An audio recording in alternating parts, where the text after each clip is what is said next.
Hola, qué gusto que estén con nosotros en una transmisión más del Museo Nacional de San Carlos. Les quiero platicar que todo el equipo del museo estamos trabajando para poder generar contenido que pueda ser de interés para todo público. ¿Y cómo es que estamos haciendo esto? Pues bien, a partir de la revisión y relectura de nuestro acervo. Lo que nosotros queremos es que nuestras piezas cobren sentido en la actualidad y que puedan ser leídas a partir de los procesos sociales que hoy en día estamos viviendo. Y esto en realidad es un proceso muy natural. Seguramente cuando has ido a algún museo, alguna pieza ha llamado tu atención y tú no sabes ni quién la pintó, ni siquiera en qué siglo fue hecha o a qué periodo artístico pertenece. Sin embargo, a ti te llama la atención, te produce algún sentimiento, quizá te evoca algún momento de tu vida o simplemente te emociona. Es decir, esa imagen tú ya la resignificaste, para ti ya tiene un significado muy especial y tuyo. Eso sucede siempre con el arte. Eso ha sucedido en todos los periodos históricos. De hecho, es la forma en la que se debe de leer el arte, a partir de las diferentes relecturas que se han hecho de estas piezas. Eso pasa, como les digo, en absolutamente todas las piezas. Tan solo como ejemplo tendríamos que poner la Mona Lisa, que fue hecha en un momento histórico muy importante, no tan solo artístico, sino era un periodo de cambio artístico, de pensamiento, de político, de absolutamente todo. Y eso representaba en ese momento. Hoy en día representa totalmente otra cosa. Quizá cuando te presentan una imagen de la Mona Lisa, es una imagen que has visto tan repetidamente que ya esta forma parte de tu cotidiano o simplemente te recuerda a Francia o te recuerda al Louvre o tiene algún significado muy especial para ti. Eso sucede con muchas imágenes en el arte.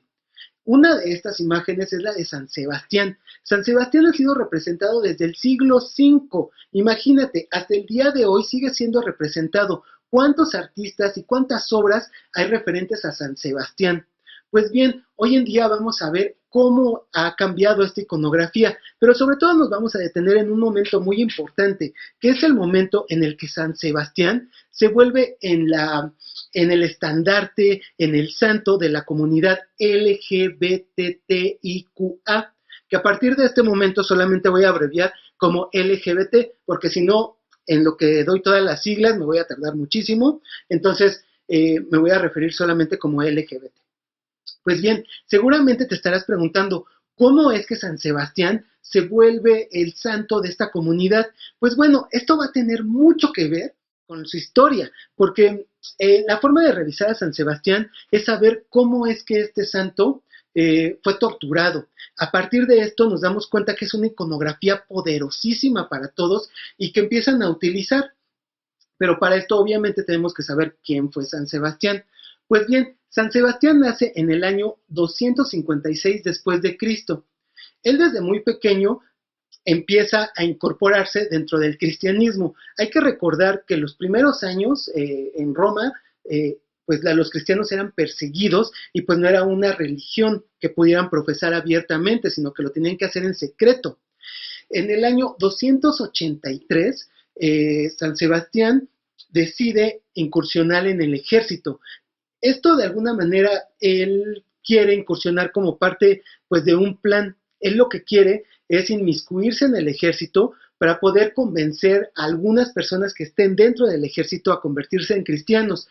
Y otra cosa que tenía como tarea a realizar era hacer que todas las personas que eran detenidas por practicar el cristianismo no declinaran en su religión, sino que hasta la muerte siguieran creyendo en Cristo.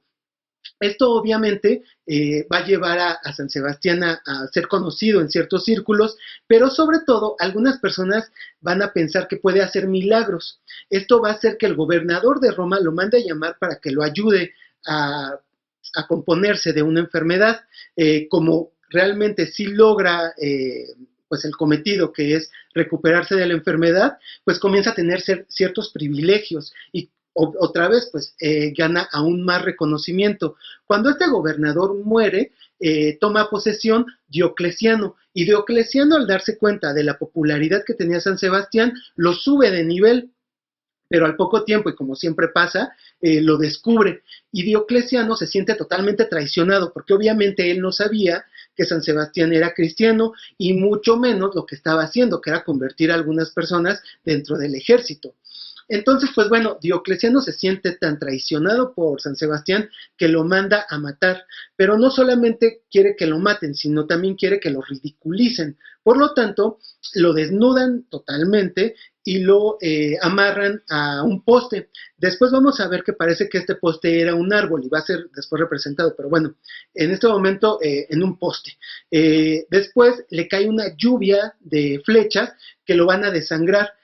Obviamente como las personas que lo ejecutaron pensaron que se iba a quedar desangrándose hasta morir, se fueron y sus seguidores que estaban por ahí se dieron cuenta que aún no había muerto. Entonces lo desamarran y lo llevan a casa de de una mujer que después también va a ser santa, que va a ser Santa Irene, quien lo cuida, lo cura, y bueno, hasta que San Sebastián pues está totalmente repuesto, es que le dicen, ¿sabes qué?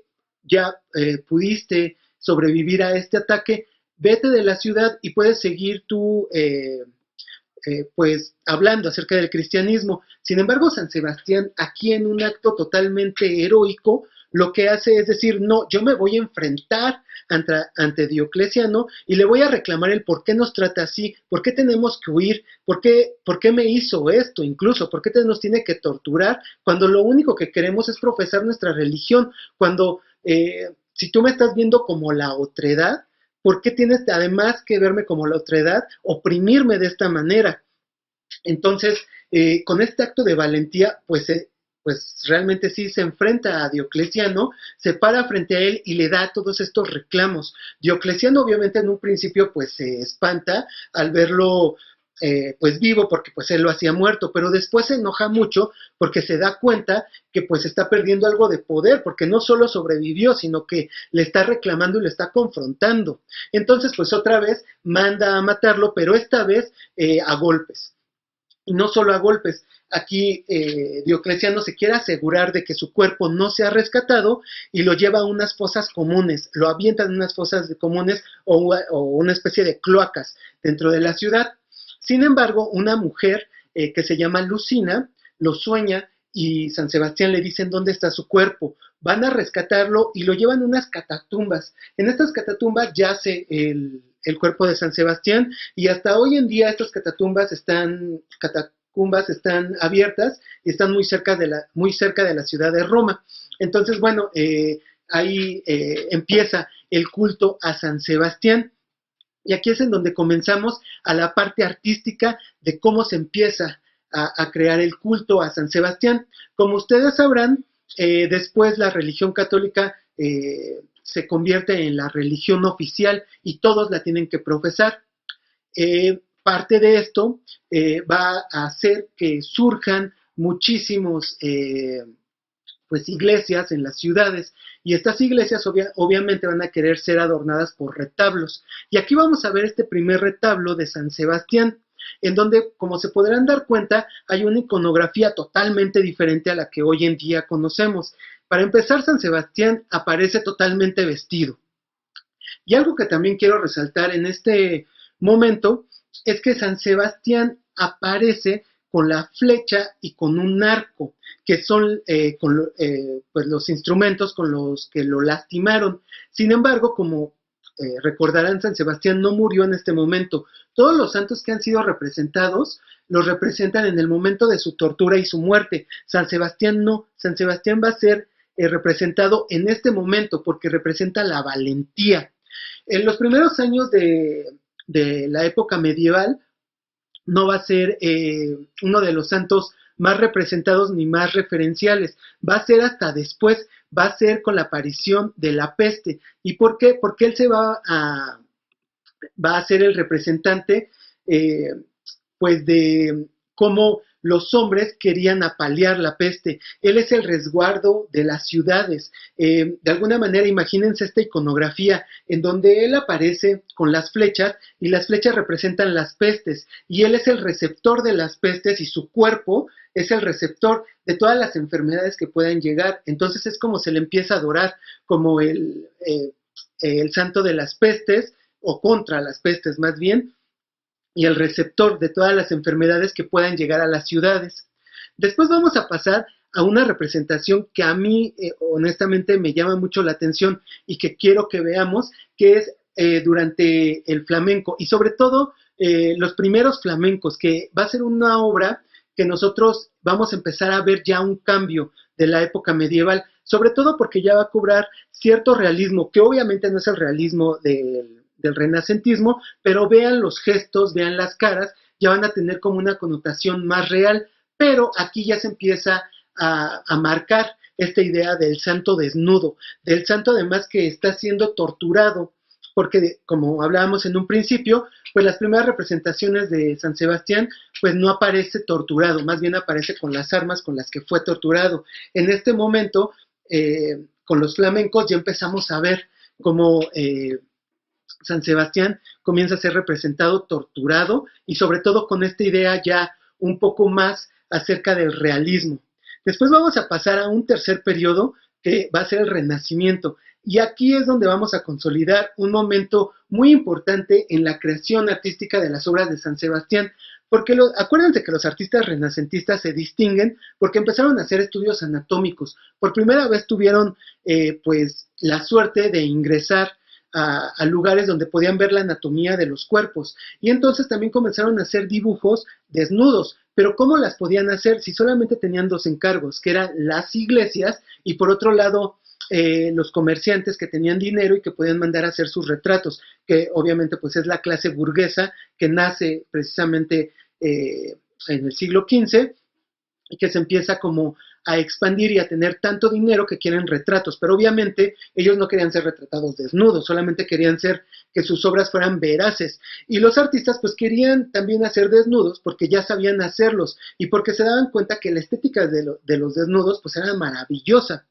Aquí vamos a ver esta primera obra de Botticelli de 1474, que estaba hecha para ser parte de una iglesia. De hecho, como dato adicional, este tipo de piezas estaba entre dos arcos de las iglesias, más bien entre dos columnas de las iglesias. Hoy en día ya no se acomodan las piezas como en el Renacimiento, más bien, en donde estas piezas cabían exactamente entre dos columnas.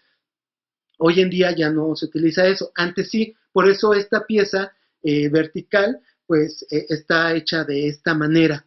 Y bien, pues aquí vamos a poder ver una representación pues clásica de San Sebastián, que va a ser la que vamos a ir viendo poco a poco y con el tiempo, en donde aparece precisamente atacado con las flechas, pero si se dan cuenta, vean el rostro, no es un rostro de dolor, no es un rostro de súplica, simplemente es un rostro que está en éxtasis, quizá en esta obra no se ve tanto, pero las obras del Renacimiento casi siempre va a aparecer este San Sebastián en éxtasis.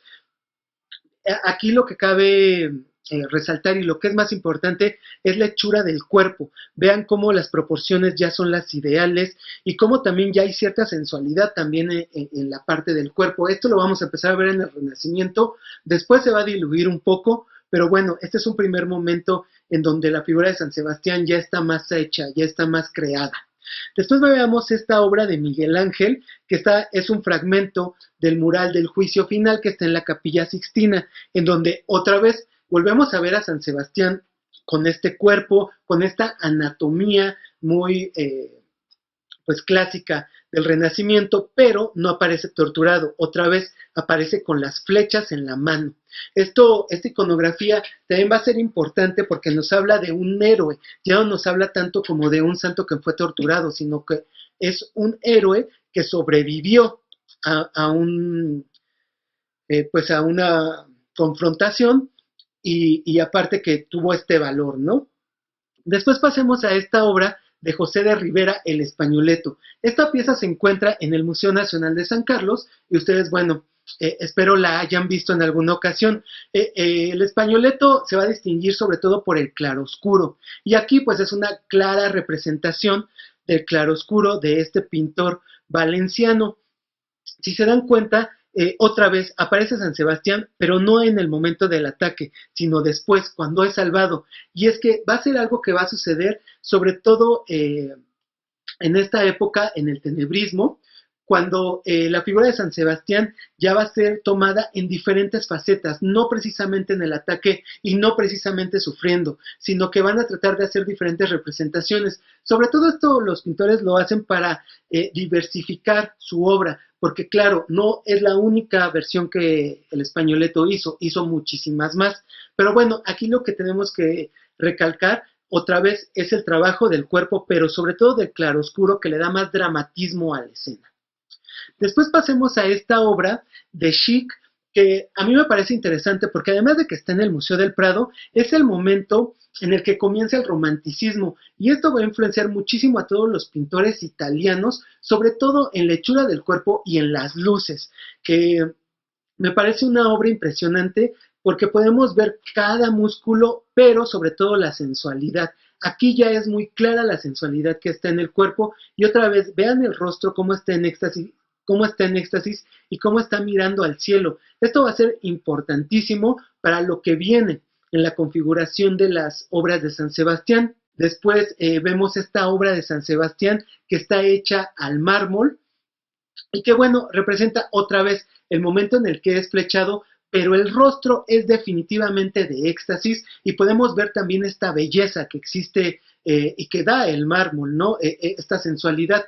Y lo que es impresionante también en la obra de Manuel Vilar es ver cómo se alcanza a ver la piel, aunque es mármol, podemos ver que es piel, ¿no? Esto es impresionante en la obra de Manuel Vilar. Después pasamos, y ya que estamos en México, a Ángel Zárraga y el exvoto. Aunque esta obra no la hace en el país, pues bueno, Ángel Zárraga es uno de los representantes del modernismo mexicano. Y esto me da cabida para hablar acerca de cómo los artistas simbolistas cambian totalmente la idea de San Sebastián, porque si en este momento, en el siglo XIX, San Sebastián era tomado como la referencia del cuerpo masculino, es durante el siglo XX cuando San Sebastián ya va a hablar acerca de la fuerza y la masculinidad y la belleza. Y esto va a cambiar totalmente cómo se configura San Sebastián, porque también ya va a ser este símbolo, ¿no? De fuerza masculina. Quizá en esta obra podemos ver algunos rasgos como podríamos pensar hasta femeninos, pero era esto, ¿no? Hablar acerca de cómo tenías que proteger el cuerpo, porque también acuérdense que durante el siglo XX comienza a nacer esta idea que a partir del ejercicio tú puedes llegar a un éxtasis, tú también llegas a una especie de reflexión, y es esto lo que está representando, la unión del cuerpo y la religiosidad, que pues hasta el momento no habían caído en cuenta que tenían que ir de la mano, y es en este momento cuando ya empieza a ir de la mano. Pasemos a esta obra que ya está hecha más más cercana a nosotros en el año de 1968 y que es una representación de Mishima. Muchos de ustedes lo deben de recordar porque, bueno, este escritor fue importantísimo y una de las partes importantes de su obra es acerca del cuerpo, acerca de la representación del cuerpo, pero sobre todo del sufrimiento, de los placeres carnales y cómo puedes tú retraerlos a partir por ejemplo, hacer ejercicio otra vez. Y aquí vemos por qué le interesaba tanto la imagen de San Sebastián, porque es esta idea de la sexualidad y el cuerpo. Es la primera vez que se empieza a hablar acerca de San Sebastián ya con connotaciones sexuales. Y esto me lleva también a hablar de un acontecimiento que sucede en 1969, que son las revueltas de Stonewall.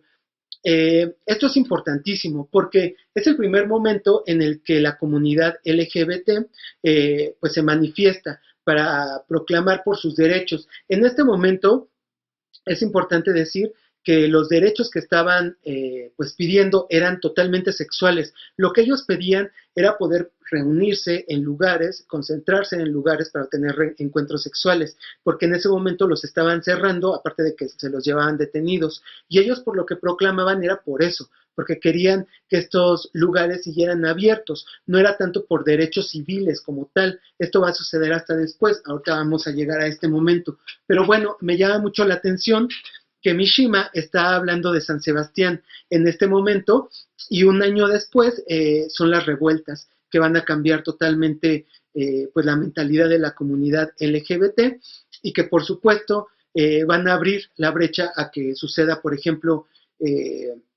la marcha que hasta hoy en día se sigue celebrando. Bueno, aquí pasamos a una siguiente fase que es una fotografía.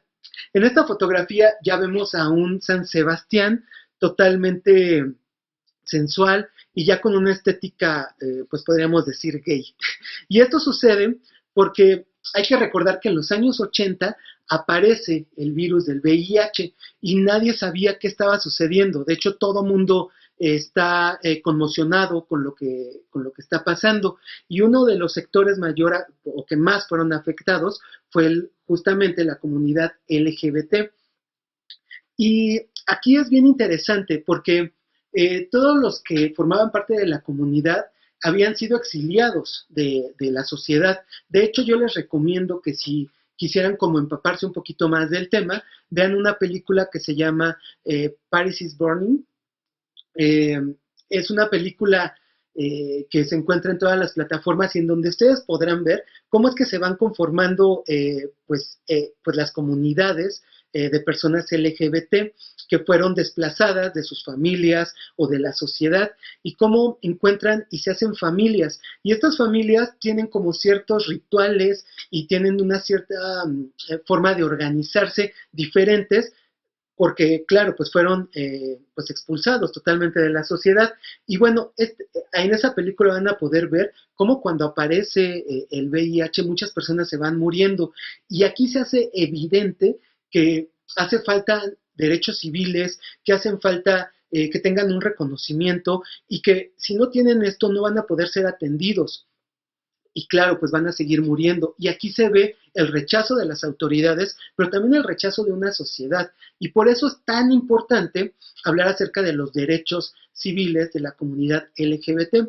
Y no solo también de la comunidad LGBT, yo creo que este momento que estamos viviendo también nos sirve para entender a los otros y tener empatía sobre los otros. Pero bueno, a partir de que sucede esto, en los años 80, pues obviamente la comunidad comienza a voltear a ver símbolos que puedan pues representarlos y qué mejor que San Sebastián por dos cosas. Uno, porque como en el medievo San Sebastián era el santo patrono contra las pestes y pues qué estaba sucediendo, pues un virus estaba matando a la gente. Entonces tenía mucho sentido que ocuparan a San Sebastián para pues, que enarbolara su causa. Y por otro lado está la parte de la historia de San Sebastián. Este hombre que obviamente se enfrentó y que tuvo el valor de decir por qué me tratan así y se enfrentó a su verdugo, pues era lo mismo, ¿no? Era una comunidad que se estaba enfrentando ante la sociedad y que le estaba pidiendo sus derechos y que aparte estaba diciendo, ¿por qué me estás desamparando en un momento en el que necesito todas mis garantías? Porque si yo cumplo con mis obligaciones, ¿por qué no tengo todas mis garantías como una persona que vive en esta comunidad? Y bien, pues a partir de este momento es cuando San Sebastián comienza a explotar como un ícono de la comunidad LGBT.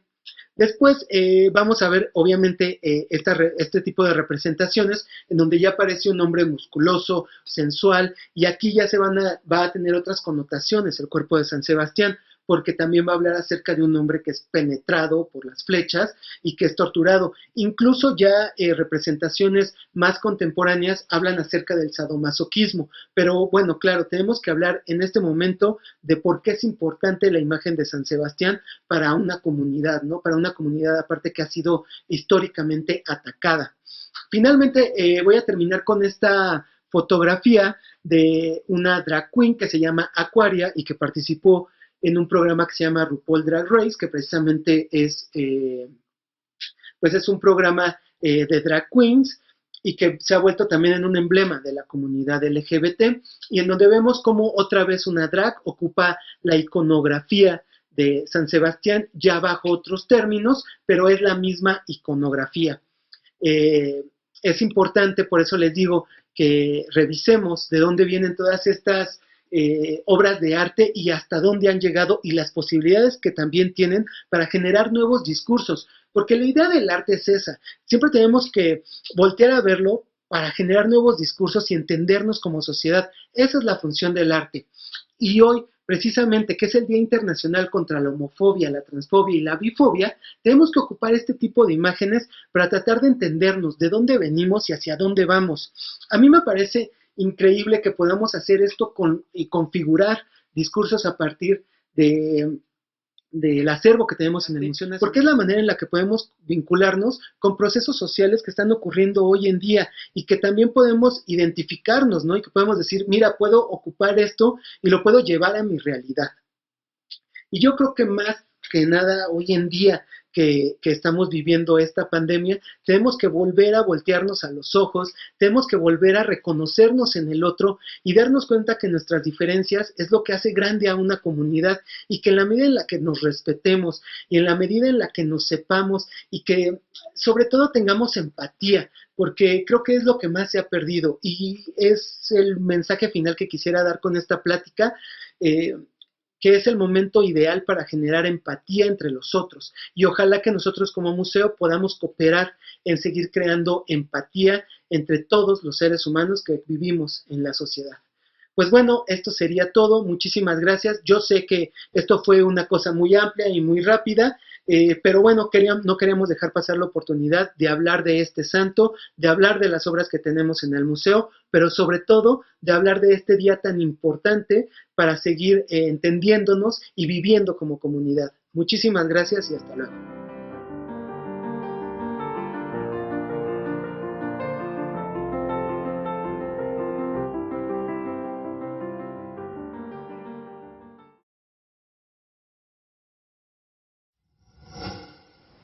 Gobierno de México.